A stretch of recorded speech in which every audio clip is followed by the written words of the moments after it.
আল্লাহ বলেছেন ফাইন্না মাল উসরি ইউসরা, কষ্টের পরেই আছে সুখ। কষ্টের পরেই আছে সুখ। আমাদের জীবনে সুখ বেশি, কষ্ট কম। কয়দিন না খেয়েছিলাম, কয়দিন বিপদে পড়ছি, কয়দিন ডাকাইতে ধরছে, এক মাসের মধ্যে অসুস্থ থাকি কয়দিন আর সুস্থ থাকি কয়দিন, এটা হিসাব করে না। অসুস্থ যে ছিল খালি এটা খেয়াল রাখে, আছে না নাই?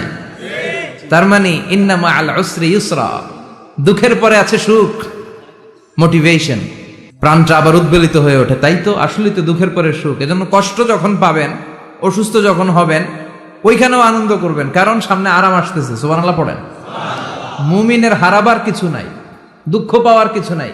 মুমিন অসুস্থ হলে অসুস্থতার মাধ্যমে, তার রোগের মাধ্যমে তার গুনাহ ঝরে যায়, সে আল্লাহর কাছে প্রিয় হয়ে ওঠে।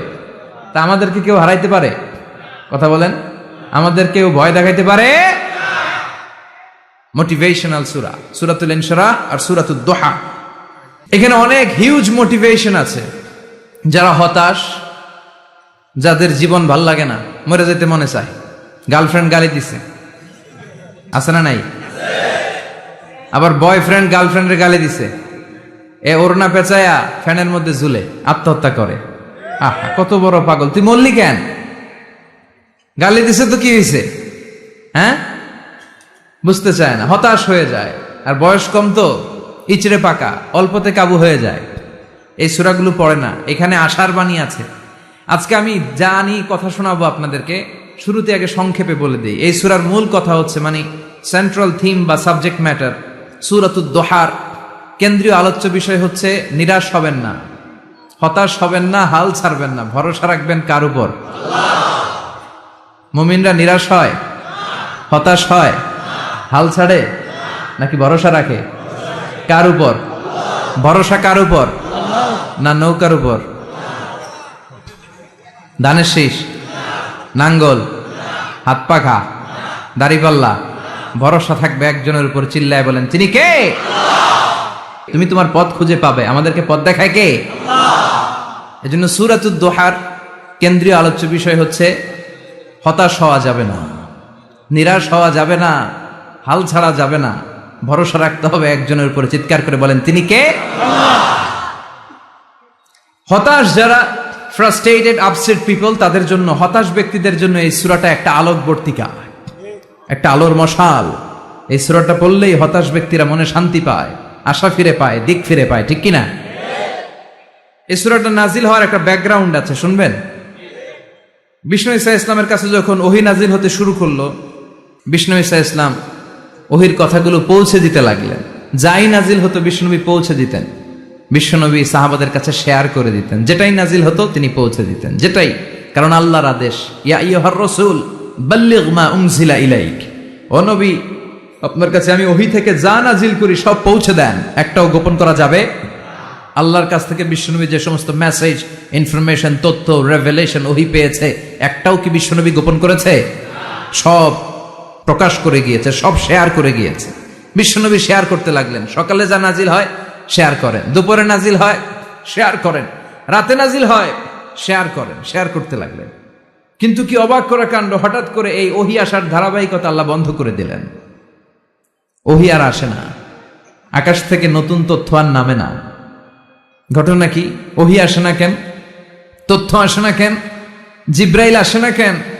কোন বর্ণনায় এসেছে 15 দিন, কোন বর্ণনায় 1 মাস, 3 মাস, এমনকি 6 মাস পর্যন্ত বর্ণনা পাওয়া যায় যে বিশ্বনবীর কাছে 6 মাস ওহী আসে নাই।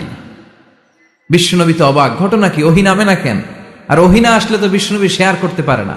এতদিন যা আসতো বলে বেড়াতো, এখন আসেও না, বলতেও পারে না। কাফির মুশরিকরা বিশ্বনবীর গালি দিতে শুরু করলো, মুহাম্মদের রব মুহাম্মদের ভুইলা গেছে, মুহাম্মদের আল্লাহ মুহাম্মদের ছেড়ে দিয়েছে। বিশ্বনবীর চাচি আবু লাহাবের স্ত্রী উম্মে জামিল বলতে শুরু করলো, কি মুহাম্মদ, তোমার শয়তানটা তোমার কাছে আসে না? না, শয়তান দ্বারা তিনি জিব্রাইলকে বুঝিয়েছেন যে তোমার জিব্রাইল তোমার কাছে আসে না। এভাবে সবাই গালমন্দ করতে শুরু করলো যে মুহাম্মদের আল্লাহ মুহাম্মদকে ভুলে গিয়েছে। বিষ্ণু ঈসা ইসলাম নিজেও হতাশ হয়ে গেলেন। কি রে, ওহী আসে না কেন? আমার কোনো ভুল হচ্ছে না তো? আমার কোনো অপরাধ হয়ে গেল না তো? আল্লাহ কি আমার উপর অসন্তুষ্ট হয়েছেন? আল্লাহ কি আসলেই আমারে ভুলে গেছেন? আল্লাহ কি আমাকে ত্যাগ করেছেন? তিনি কি আমার উপর রেগে আছেন? আমরাও মাঝে মাঝে এরকম হতাশ হয়ে পড়ি। এরকম হতাশ লোক আছে না নাই? কিরে, আমার দোয়া কবুল হয় না কেন? আল্লাহ আমার ডাকে সাড়া দেয় না কেন? আমার জীবনে এত দুঃখ কেন? আমার জীবনে তো ভালো কিছু হয় না, খালি সব কষ্ট আমার কেন? এরকম আছে না নাই?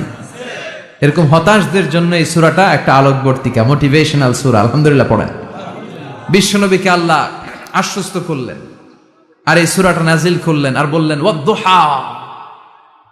ওয়াদ-দুহা, দুহা মানে আলো, দুহা মানে আলো, প্রভাতের সূর্য কিরণের শপথ। Look up, the sunlight, it's a very beautiful day out there. ও নবী, হতাশ হবেন না, বেরোন, সকালের সূর্যটা কত সুন্দর, কি ঝলঝলে পৃথিবী, ফকফকে আর তকতকে, দেখলেই মনটা ভরে যায়, ঠিক কিনা? দোহা, দোহা মানে আলো, আশার আলো, সম্ভাবনার আলো। আমাদের জীবনে আলোর দরকার আছে না নাই? আলো না থাকলে আমরা বাঁচতে পারবো? আলো লাগে বড় ভালো। এই আজকে আলো না থাকলে আমার দেখা যেত? এজন্য কোরআনকে আল্লাহ আলো বলেছেন। কোরআনকে কি বলেছে? কিতাবুন আনজালনাহু ইলাইকা লিতুখরিজান নাসা মিনাল যুলুমাতি ইলান নূর। ও Muhammad, I've revealed this holy Quran unto you to lead the mankind out of darkness into the light. অন্ধকার থেকে লাইট, লাইট মানে কি? আলো, আলোর দিকে নেওয়ার জন্য এই কোরআন পাঠিয়েছি। আবার বিশ্বনবীকেও আল্লাহ নূর, নূরের সাথে তুলনা করেছেন। আবার বিশ্বনবী আল্লাহর কাছে নূর চাইতেন, বলতেন আল্লাহ আমার ডানে আলো দাও, আমার বায়ে আলো দাও, আমার সামনে আলো দাও, পিছনে আলো দাও, উপরে আলো দাও, নিচে আলো দাও, আমার দেহে আলো দাও, আমার মাংসপেশির ভিতরে আলো দাও, আমার হাড্ডির ভিতরে আলো দাও, আমার জন্য তুমি আলো দাও। পড়েন আমিন। এজন্য আলো ছাড়া বেঁচে থাকা অসম্ভব। আল্লাহ তাআলা আলোর নামে সূরা দিলেন, সূরাতুদ দুহা, প্রভাতের আলো, প্রভাতের সূর্য কিরণের শপথ, আলোর শপথ। সুবহানাল্লাহ পড়েন। এরপর আল্লাহ বললেন ওয়াল্লাইলি ইযা সাজা, আলোর শপথ, সকালবেলার সূর্য কিরণের শপথ। দ্বিতীয় আয়াতে আল্লাহ বললেন রাত্রিবেলার শপথ, যখন রাত্রিটা নিঝুম হয়, হয় নিস্তব্ধ, নিঝুম আর নিস্তব্ধ রাতের শপথ। তাহলে আল্লাহ আলোরও কসম কাটলেন, তারপরে অন্ধকারেরও কসম কাটলেন, ঠিক কিনা? আলো দ্বারা মূলত আল্লাহ তাআলা ওহীর আগমনকে বুঝিয়েছে, আর অন্ধকার দ্বারা আল্লাহ তাআলা ওহীর অনুপস্থিতি বুঝিয়েছে। এটা দিয়ে আল্লাহ বুঝাতে চাইলেন, ও নবী, কাফির মুশরিকরা আপনারা গালি দেয়, ওরা বলে যে আমি আপনারে ভুলে গেছি, আমি আপনারে ত্যাগ করেছি, আমি আপনার প্রতি অসন্তুষ্ট। না না, আমি ইচ্ছা করে ওহী পাঠাই না, কারণ সব সময় আলো থাকলে ভাল লাগে না, কিছু সময় অন্ধকারের দরকার আছে না নাই? বুঝে শুনে উত্তর দিয়ে। 24 ঘন্টা আলো, 365 দিন খালি আলো আলো আরো আলো।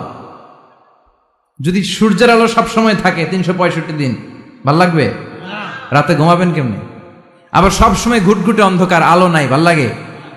ক্ষেত খামারে চাষ করা লাগবে না, বাজারে যাওয়া লাগবে না। তার মানে আলোরও দরকার আছে, অন্ধকারেরও দরকার আছে। এটা দিয়ে আল্লাহ বুঝাতে চাইলেন, নবী, ওহী নাজিল করার জন্য দরকার আছে, মাঝে মাঝে ওহী বন্ধ রাখা আপনারে বিশ্রাম দেওয়ারও দরকার আছে। চিৎকার করে পড়েন আল্লাহু আকবার। এজন্য আল্লাহ বললেন ওয়াদ-দুহা ওয়াল-লাইলি ইযা সাজা মা ওয়াদ্দা'আকা রাব্বুকা ওয়া মা ক্বালা ওয়ালাল আখিরাতু খায়রুল লাকা মিনাল উলা। সুবহানাল্লাহ পড়েন। ও নবী, প্রভাতের সূর্য কিরণের শপথ, নিঝুম নিস্তব্ধ রাত্রিবেলার শপথ, আলো আর অন্ধকারের শপথ করে আমি বললাম, আপনার প্রভু আপনারে ভুলে যায় নাই, আপনার উপর অসন্তুষ্ট হয় নাই। আমি আল্লাহ ইচ্ছা করে ওহী বন্ধ রেখেছি, কারণ ওহীর একটা পাওয়ার আছে, বারবার ওহী রিসিভ করলে আপনার স্নায়ু এটা সহ্য করতে পারবে না, আপনার দেহ এটারে বরদাস্ত করতে পারবে না। নবী, আমি আপনার প্রতি এত রহম দিলে, এত ভালোবাসি, বারবার ওহী নিতে নিতে আপনার যে কষ্ট হয়, এই কষ্টটা আমার আল্লাহর সহ্য হয় না। এজন্য আমি আল্লাহ ইচ্ছা করে কিছুদিন ওহী বন্ধ রাখছি। সুবহানাল্লাহ পড়েন। তার মানে এই নয় যে আমি আপনারে ভুলে গিয়েছি, আমি আপনারে ছেড়ে দিয়েছি। আরে নবী, আমি তো আমার নামের সাথে আপনার নামকে জুড়ে দিয়েছি, লা ইলাহা ইল্লাল্লাহ মুহাম্মাদুর রাসূলুল্লাহ। যেখানে আমার আল্লাহর নাম, সেখানেই বিশ্ব নবীর নাম আছে না নাই? আজান যখন দেই আল্লাহু আকবারের পরে বিশ্ব নবীর নাম আছে না নাই? একামতে আছে না নাই? আবার আল্লাহর জন্য যখন সালাত আদায় করি, শেষ বৈঠকে বিশ্ব নবীর উপর দুরূদ আছে না নাই? রাফা'না লাকা যিকরাক। ও নবী, আপনার নামকে আমি অনেক উপরে তুলে ধরেছি, আমার নাম যেখানে আপনার নাম ওইখানে, গোটা বিশ্বব্যাপী আপনার নাম ছড়ায় যাবে। ওরা আপনারে গালি দেয় কবি বলে, ওরা গালি দেয় গণক বলে, ওরা বলে আপনি আবতার, লেস কাটা। আসলে যারা আপনারে গালি দেয় ওরাই লেস কাটা। ওরা আপনারে বলে আপনি নির্বংশ, আপনার ছেলেগুলো বেঁচে নাই, মেয়ে বেঁচে আছে, আপনার নাম নেয়ার কেউ থাকবে না। ওই আবু জাহেল, উতবা, সাইবা, ওদের নাম নেয়ার কেউ থাকবে না। আপনি লেস কাটা নন, আপনি নির্বংশ নন। ইন্না শানিয়াকা, চিল্লায় বলেন ইন্না শানিয়াকা। যারা আপনারা গালি দেয়, যারা আপনারা নিয়ে কটু কথা বলে, ওরাই লেস কাটা, ওরাই নির্বংশ। ওদের বংশকে আমি আল্লাহ নির্বংশ করে ছাড়ি। চিল্লায় বলেন ঠিক কিনা? ও নবী, মা ওয়াদ্দাআকা রাব্বুকা ওয়া মা ক্বালা। আপনার রব আপনারে পরিত্যাগ করে নাই, আপনারে ভুলে যায় নাই, আপনারে ছেড়ে দেয় নাই। আপনার রব ইচ্ছা করেই ওহী নাজিল বন্ধ করে রেখেছে। আমি ইচ্ছা করেই আপনারে প্রেসার দিতে চাই নাই গো নবী, কারণ ওহী রিসিভ করা অনেক কঠিন। এটা আস্তে আস্তে আপনি অভ্যস্ত হবেন। সুবহানাল্লাহ পড়েন। ওহীর একটা পাওয়ার আছে না নাই? আমরা তো কি মজায় মজায় কোরআন পাইছি। এই যে কি সুন্দর কোরআন নিয়ে বসে পড়ি, তাফসির করি, কি মজার কোরআন। আহা, এই কোরআনটা রিসিভ করতে যে বিশ্বনবীর কত কষ্ট হয়েছে। এই কোরআনকে আল্লাহ বলেছেন এটা কাউলান সাকিলা, very heavy and weighty word. এটা অনেক ওজনওয়ালা কথা। ইন্না সানুলকি আলাইকা কাউলান, এটার অনেক ওজন। এই কোরআনটা যদি পাহাড়ের উপরে নাজিল করা হতো, পাহাড়গুলো দুমড়ে মুচড়ে ভেঙে টুকরো টুকরো হয়ে খান খান হয়ে যেত। ঠিক কিনা? এত কঠিন বানিয়ে এটা। ও নবী, আমি আলোর সাথে ওহীর মিল ঘটিয়েছি, আলো দিয়ে ওহীকে বুঝিয়েছি। সূর্যের যেমনি কিরণ আছে, তেজ আছে, এই ওহীরও একটা তেজ আছে। এই তেজ, এই কিরণ আপনি সব সময় সহ্য করতে পারবেন না। এজন্য আমি ইচ্ছা করে কিছুদিন ওহী নাজিল করা বন্ধ করে রেখেছি। সুবহানাল্লাহ পড়েন। ইচ্ছে করে আমি নাজিল করি নাই। সব সময় নাজিল হলে আপনার ভাল লাগতো না। বুখারীর বর্ণনা, মা আয়েশা বলতেন শীতের রাতে, কনকনে মাঘ মাসের শীতের রাতে যখন বিশ্বনবীর উপর কোরআনের আয়াত নাজিল হতো, বিশ্বনবী ঘেমে ঘেমে একাকার হয়ে যেতেন। হাত্তা লা ইয়াতাফাসসাদু জাবিনুহু আরাকান, বিশ্বনবীর দাড়ি আর থুতনি বেয়ে ঝরঝর করে পানি পড়তো। আমরা কম্বল গায়ে দিয়ে থাকি আর বিশ্বনবী ঘামে। সুবহানাল্লাহ কইবেন না? এটা কাউলান সাকিলা, অনেক ওজনওয়ালা কথা।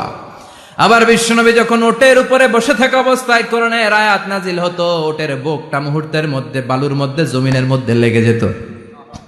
ঘোড়ায় চড়া অবস্থায় বিশ্বনবীর কাছে যখন কোরআন নাজিল হতো, ঘোড়ার পা গুলো মরুভূমির বালুতে দেবে যেত।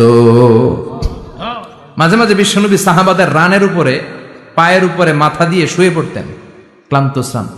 যায়েদ বিন হারেসা, বিশ্বনবীর পালক পুত্র, তার পায়ের উপরে মাথা রেখে বিশ্বনবী একবার কথা বলতে বলতে ঘুমিয়ে পড়লেন। ঘন্টাখানিক ঘুমালেন। যায়েদ বিন হারেসা বলে, আমার কাছে তেমন কোনো কষ্টই হচ্ছে না, বিশ্বনবীর মাথাটা খুব বেশি ওজন মনে হচ্ছে না। ঘন্টাখানিক পর বিশ্বনবীর চোখ খুললেন, আর খোলা মাত্রই ওনার উপর ওহী কোরআনের আয়াত নাজিল করতে শুরু করলো। কে? যায়েদ বিন হারেসা বলে, যখনই কোরআনের আয়াত নাজিল হতে শুরু করলো, আমার মনে হচ্ছে বিশ্বনবীর মাথাটা 50-60 কেজি ওজন বেড়ে গিয়েছে। বিশ্বনবীর মাথার ওজনে আমার পায়ের রান ফেটে যাবে, আমার পায়ের হাড্ডি ফেটে যাবে, আমার পাটা ভেঙে খান খান হয়ে যাবে মনে হচ্ছিল। তার মানে কোরআনের আয়াত যখন নাজিল হয়, বিশ্বনবীর উপর একটা প্রেসার আছে না নাই? এই জন্য আল্লাহ বললেন, নবী আমি আপনার ভুলে যাই নাই। কাফেররা যেমনি আপনারে গালি দেয় যে আমি আপনারে ভুলে গিয়েছি, আপনার উপর আমি অসন্তুষ্ট, নেভার, অসম্ভব। আমি আপনার উপর কখনো অসন্তুষ্ট নই, বরং আমি ইচ্ছা করি আপনার উপর থেকে প্রেসার কমিয়ে দেওয়ার জন্য কয়েকদিন ইচ্ছা করে আপনারে ছুটিতে রাখছি। সুবহানাল্লাহ পড়েন। যাতে করে আবার এনার্জি গায়ে নেওয়ার পরে নতুন করে কোরআনের আয়াত রিসিভ করার জন্য আপনি সক্ষম হন। চিল্লায় পড়তে হবে আল্লাহু আকবার।